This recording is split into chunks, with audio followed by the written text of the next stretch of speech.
নমস্কার বন্ধুরা, আজকে আবার চলে এলাম একটা রান্নার রেসিপি নিয়ে।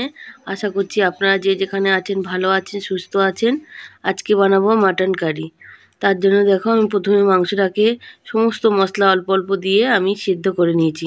5-6টা সিটি দিয়ে নিয়েছি। তারপর আমি কড়াইতে তেল গরম করে আমি লাল লাল করে নুন হলুদ দিয়ে আলুগুলো ভেজে নিয়েছি। আমি এখানে গরম ফোড়নে দিয়েছি শুকনো লঙ্কা, তেজপাতা, গোটা গরম মশলা, জিরে সব ফোড়ন দিয়ে ফোড়নটাকে একটু ভাজা ভাজা করে নিয়ে তারপর আমি পেঁয়াজ দিয়ে দিয়েছি। পেঁয়াজটাও একটু লাল লাল করে নিয়ে আবার অল্প অল্প সমস্ত মশলা আমি আবার অ্যাড করে নিয়েছি।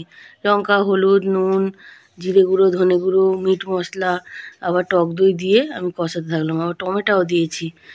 টমেটো দিয়েও কষিয়ে নিয়ে আমি যে সিদ্ধ করা মাটনটা 5-6টা সিটি দিয়ে রেখেছিলাম, সেই মাটনটা আমি এবার যোগ করে দিলাম। মাটনটা দিয়ে আমি এবার কষাতে থাকবো। ভালো লাগলে অবশ্যই আমার পাশে থাকবেন।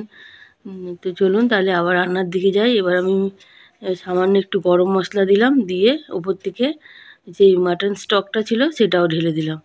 দিয়ে আমি ওটা দিয়েই ফোটাবো, আর জল দেবো না। এবার ভাজা আলুর টুকরোগুলো আমি দিয়ে দিলাম, দিয়ে আবার 5-7 মিনিট ফোটাতে থাকলাম। ফুটিয়ে ফুটিয়ে যখন আলুটাও সিদ্ধ হয়ে গেল, উপর থেকে শাহি গরম মশলা ছড়িয়ে দিলেই আমার রেডি হয়ে যাবে মাটন কারি। পুরো ভিডিওটা দেখার জন্য অসংখ্য অসংখ্য আপনাদের ধন্যবাদ।